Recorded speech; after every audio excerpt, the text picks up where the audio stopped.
మన దేశంలో ఏదైతే డెమోక్రసీ ఉన్నదో వాటికి 4 పిల్లర్లు ఏవైతే ఉన్నాయో, ఒకటి లెజిస్లేటివ్, ఒకటి ఎగ్జిక్యూటివ్, ఒకటి మీడియా, ఒకటి జ్యుడిషియరీ. ఈ 4 పిల్లర్స్లల్లో 3 పిల్లర్లలో 2 పిల్లర్లు పూర్తిగా పడిపోయినాయి. మీడియాలో జస్ట్ 1-2 సలాకలు మిగిలి ఉన్నాయి. దాని ద్వారా కొద్దిగా మన వరకు వచ్చింది. అది మిగతా పానం లేదు ఆ పిల్లర్లో కూడా. లాస్ట్కి ఒక పిల్లర్ ఉన్నది. ఆ పిల్లర్ మీదనే మనం అందరము నమ్మకం పెట్టుకొని ఉన్నాం. అదే పిల్లర్ అంటే జ్యుడిషియరీ.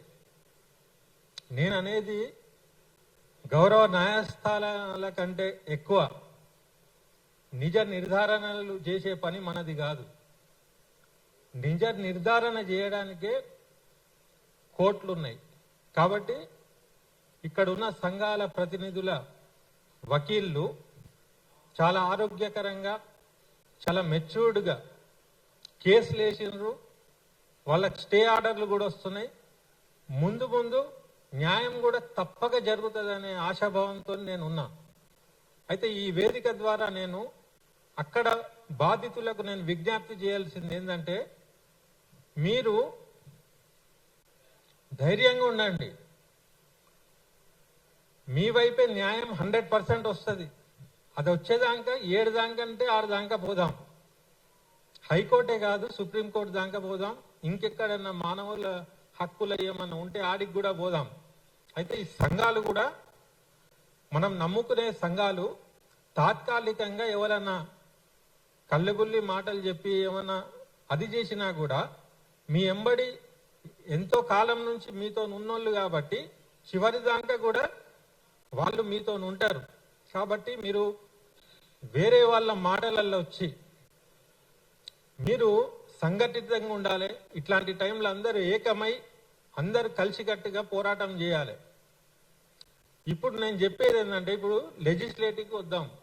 ఒక పిల్లర్ నెంబర్ 1 ఏదైతే పూర్తిగా ఫెయిల్ అయిందో, నేను అనేది ఇప్పుడు అసెంబ్లీ నడుస్తుంది. ప్రతిపక్షాలు దీని గురించి మాట్లాడాలి కదా. ఇంత ఘోరమైన అంశం జరిగినప్పుడు మీకు వేరే చర్చ ఎందుకు? మీరు పర్సనల్గా తిట్టుకుంటున్నారు, మేము అన్ని చూస్తున్నాం.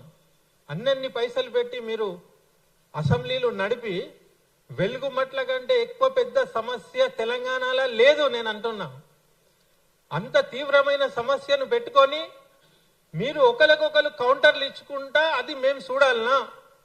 ప్రజలకు మేము ఏం చేయాలనే దాంట్లో చర్చ ఉండాలి. ప్రతిపక్షాలు వాటి గురించి నిలదీయాలి. ఒకడంతాడు నేను తొక్కి వచ్చిన అంటాడు, ఇంకోటేమో నువ్వు ఇట్లాంటి పర్సనల్ దాని మీద పోతున్నారు మీరు. మేము సామాన్య ప్రజలమే. ఆ వెలుగుమట్లది జరిగినప్పటి నుంచి మా ఇండ్లలో మేము ఉన్నప్పుడు, మా సౌలట్లు మేము తీసుకున్నప్పుడు ఆ ప్రజలు ఎక్కడున్నారో, వాళ్ళు ఏం తింటున్నారో, వాళ్ళు ఎక్కడ పంటున్నారో, వాళ్ళ కుటుంబాలు ఏంది, వాళ్ళ పిల్లలు ఎక్కడ ఉన్నారు, వృద్ధులు ఉంటారు, దాంట్లో ఆడోళ్ళు ఉంటారు, వికలాంగులు ఉంటారు, వీళ్ళందరూ ఏడున్నారు అనేది మాకున్న టెన్షన్ మీకున్నదా? ఉండాలే కదా. అసెంబ్లీలో ఈ చర్చ జరగాలే కదా. సరే, 3 మినిస్టర్లు కల్ప్రిట్, సమాజం ముంగటనే వాళ్ళు దోషులుగా నిలబెడ్డారు. ముఖ్యమంత్రి నీ పాత్ర ఏంది? 3 మంత్రులు వైఫల్యం చెందినరు. ముఖ్యమంత్రి అన్నప్పుడు నీ పాత్ర ఏంది? నువ్వు ప్రజలను పిలవాలి, లేకుంటే ప్రజల దగ్గరికి నువ్వు పోవాలి. నువ్వు గద్దర్ అవార్డులకు పోతావు, ఇంకే వేరే అవార్డులకు పోతావు.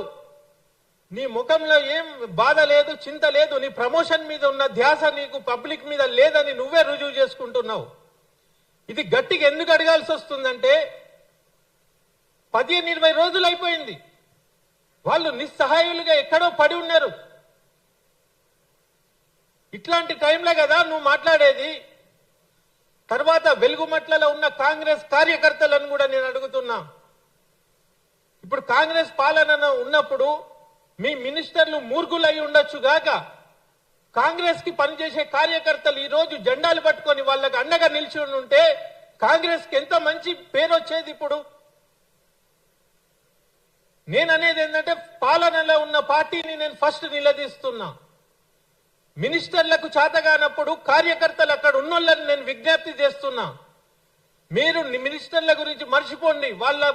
వాళ్ళ పతనం వాళ్ళు చేసుకున్నారు. అక్కడ కొత్త నాయకత్వం రావాలన్నా ప్రజల పక్షాన మీరు వెళ్ళండి. కాంగ్రెస్ కార్యకర్తలను నేను ఫస్ట్ విజ్ఞప్తి చేస్తున్నా, తర్వాత ఎవడైనా. తర్వాత న్యాయస్థానాలకు నేను ఒక విన్నపం చేసుకుంటున్నా. వీళ్ళు పెట్టిన కేసులు ఉన్నాయి, అయినా కూడా మీరు సుమోటోగా తీసుకోండి. మీ ఒక్క పిల్లర్ మీదనే నమ్మకం ఉందని నేను చెప్తున్నా కాబట్టి గౌరవ న్యాయమూర్తులారా, వీళ్ళ పక్షాన మీరు నిలబడండి. పేదల దగ్గర డబ్బులుండయి, కోట్లు కొట్లాడడానికి కూడా ఏముండదు, ప్రయాణానికి పైసలుండయి. కాబట్టి న్యాయమూర్తులు ఈసారి మీరు చేసే ఏదైతే న్యాయం ఇస్తారో కరెక్ట్ ఇచ్చే ప్రయత్నం చేయండి. మీరే చరిత్రలో నిలుచుంటారు. ఎగ్జిక్యూటివ్ ఫెయిల్ అయింది, 3 మినిస్టర్లు చరిత్రహీనులైనరు. న్యాయమూర్తుల మీద ఏదైతే నమ్మకం ఉన్నదో దాన్ని మీరు నిలబెడితే న్యాయస్థానాల పుటలు ఎవడన్నా ఏమన్నా రాసినా ఎల్లకాలం మీ పేరు ఉంటది, ఫలానా జడ్జి ఫలానా జడ్జిమెంట్ ఇచ్చిండనేది. ఈ అవకాశాన్ని మీరు వాడుకోవాలని నేను విజ్ఞప్తి చేస్తున్నా. తర్వాత విషయం ఏంటంటే, భూదాన్ మాజీ చైర్మన్ ఆయన బయటికి రావాలి. నేను వాయిస్లు కొన్ని విన్నా. వాళ్ళ పక్షాన ఆయన నిలబడాలి. ఆయన సాక్ష్యాలను ముందుకు తేవాలి. ఆయన ఎవరెవలకు భూమి ఇచ్చిండో మొత్తం కూడా ఆయన ముంగట పెట్టాలి. ఆయన ముందుండాలి. ఆయన ఏడి వట్టి బయట ఇచ్చేసి ఆ కేసీఆర్ ని తిడుతుండు, తర్వాత ఆయన ఎవరిని కలెక్టర్ ని తిడుతుండు. ఇవాళ రేపు కలెక్టర్లు బానిసలు, కాళ్ళు మొక్కేటోళ్ళు. నీకు తెలియదా? ఇప్పుడు ఉన్న మంత్రులను నువ్వు ఒక్క మాట కూడా అడగలేను అంటే నీకు వాళ్ళతోనేమన్నా భయం ఉన్నదా? నేననేది భూదాన్లు ఏమన్నా అవకతవకలు జరిగినా మాకు సంబంధం లేదు. ఈ వెలుగుమట్లకు నువ్వు ఒక సాక్షిగా నువ్వు ఇచ్చిన పత్రాలతో నువ్వు బయటికి రావాలి, వాళ్ళ పక్షాన నిలబడాలి. ఈ మంత్రులు వెలుగుమట్లలో ఉన్నారా? పోలే, ముఖం లేక పోలే. భూదాన్ బోర్డు ఎవరైతే ఉన్నారో పోన్రి, వాళ్ళకు అండగా నిలబడండి. మేమందరం కూడా ఉంటాం. ఇంకొక హెచ్చరిక నేను జారీ చేస్తున్నా.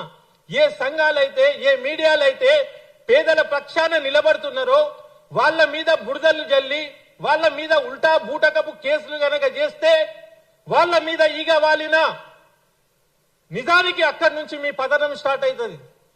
ఎందుకంటే మంచిని చెడు చేయడము వసూళ్లు మీరు చేస్తున్నారు కదా. ఎన్నెన్ని పైసలు దోసుకుంటున్నారు. మీ హంగులు ఆర్భాటాలు మీ మహల్లు ఇవన్నీ ఎట్లొచ్చినాయి? వాళ్ళ సంక్షేమం కోసం ఇన్ని పైసలు జమ చేసుకుంటే వసూలుగాళ్ళని ముద్రేస్తున్నారు. మీరు అసలు వసూలుగాళ్ళు. మీ వ్యవహారం మీ చీకటి దాని మీదనే పడతారు మరి సంఘాలన్నీ కలిసి.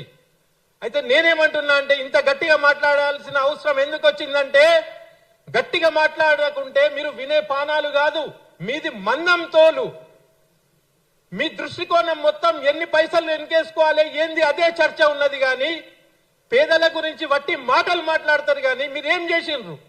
20 రోజులు గడిచినాయి, మీరు ఇంకా ఇట్లనే ఉన్నారు. స్పందన లేదు. ఒట్టిగానే బూటకప్పు ప్రెస్ మీట్ పెట్టి 300 మందికి ఏదో ఇస్తున్నామని 75 గజాల భూమి అన్నారు. 75 గజాలు ఎట్లా నిర్ధారణ చేసినారు మీరు? 100 గజాలు ఉన్నోనికి 75 నువ్వు ఎట్లా చేస్తావు? నీకు ఇష్టం వచ్చినోనికి ఎట్లా ఇస్తావు నువ్వు? ఇవన్నీ కూడా న్యాయస్థానం ఇవన్నీ గమనించాలి. వీళ్ళ ఏషాలు కూడా పసిగట్టాలి. నేను అనేది ఏంటంటే, ఎవరినైతే ఇండ్లు పోయినాయో వాళ్ళందరికీ కూడా న్యాయం చేయాలి. గరీబోన్తో మీరు వీడికి 2 ఇండ్లు ఉన్నాయి 3 ఇండ్లు ఉన్నాయి వాంతోనా మీ పంచాయతీ? మీకు ఎన్ని ఇండ్లు ఉన్నాయి? అది చాలా పిరమైన భూమి అని చెప్తుండ్రు. పిరమైన భూమిలో గరీబోడు ఉండద్దా? గరీబోని భూమి పిరంగా మారితే వానికి అదృష్టం కదా. ఈ సంస్కృతి మానాలే. అదే జాగల ఎవరెవరైతే ఉండేనో దాంట్లో ఎవడన్నా ట్రాన్సాక్షన్ చేసి ఉన్నా కూడా వానికే చెందాలది. ఎందుకంటే వాని ఇల్లు కూలగొట్టేటప్పుడు మీరు ప్రొసీజర్ ఫాలో కాలే, మీరు నోటీస్ లియలే. రాత్రికి రాత్రి 2,000 మంది పోలీసులు వచ్చి హఠాత్తుగా కూలగొట్టినరు చూశారా? ఆ దౌర్జన్యానికి వాళ్ళ దౌర్జన్యం కానీ వాళ్ళ నేరం చిన్నది ఏదైతే ఉన్నదో ట్రాన్సాక్షన్ అది చాలా చిన్నది. మీరు అధికారాన్ని చేతిలో పెట్టుకొని మొత్తం నడి బజార్లను నూకేసి చూశారా? దానికి ప్రతిఫలంగా అక్కడ ఉన్న ప్రతి బాధితుడికి అక్కడే భూమి ఇవ్వాల్సిందే. ప్రభుత్వ సొమ్ముతో పాటు మంత్రులు అక్కడ ఉన్న ఎగ్జిక్యూటివ్ల జీతాల నుంచో ఏదో రకంగా వాళ్ళు కూడా దానికి కాంపన్సేషన్ చేయాలి. వాళ్ళు కూలగొట్టినారు కాబట్టి, చట్టాన్ని చేతిలో తీసుకున్నారు కాబట్టి వాళ్ళ ఆస్తులకు వెళ్ళి కూడా వీళ్ళకి ఇవ్వాలి. లేకుంటే వీళ్ళు రాజీనామా చేయాలి, వాళ్ళని సస్పెండ్ చేయాలి, ఏదో ఒకటి జరగాలి. లేకుంటే పాలన ఏం పాలన? నేననేది దొంగలు ఊళ్ళు పంచుకున్నట్టు మంత్రులు నియోజకవర్గాలు పంచుకున్నారనేది ఉన్నది. నేను ముఖ్యమంత్రికి విజ్ఞప్తి చేస్తున్నా, మంత్రులు తప్పులు చేస్తే ముఖ్యమంత్రి అడగాలే కదా. ముఖ్యమంత్రి ఒక 2-3 రోజులలో దీన్ని అడిగి సాల్వ్ చేస్తే సరాసరి, లేకుంటే ఏం లాభం? మళ్ళా ఢిల్లీకి పంపాల్సి వస్తుంది, మీ గురించి చెప్పాల్సి వస్తుంది. ఇదంతా మేము చెప్పినాం, చెప్తేనే ఆడ కూర్చున్నారు మీరు. ఇప్పుడు ముఖ్యమంత్రి గురించి కూడా మేము కంప్లైంట్ ఇవ్వాల్సి వస్తుంది, నేషనల్ మీడియాకు కూడా ఎక్కాల్సి వస్తుంది. కాబట్టి మీరు త్వరగా న్యాయం చేస్తారని ఆశిస్తూ ముగిస్తున్నా. Thank you.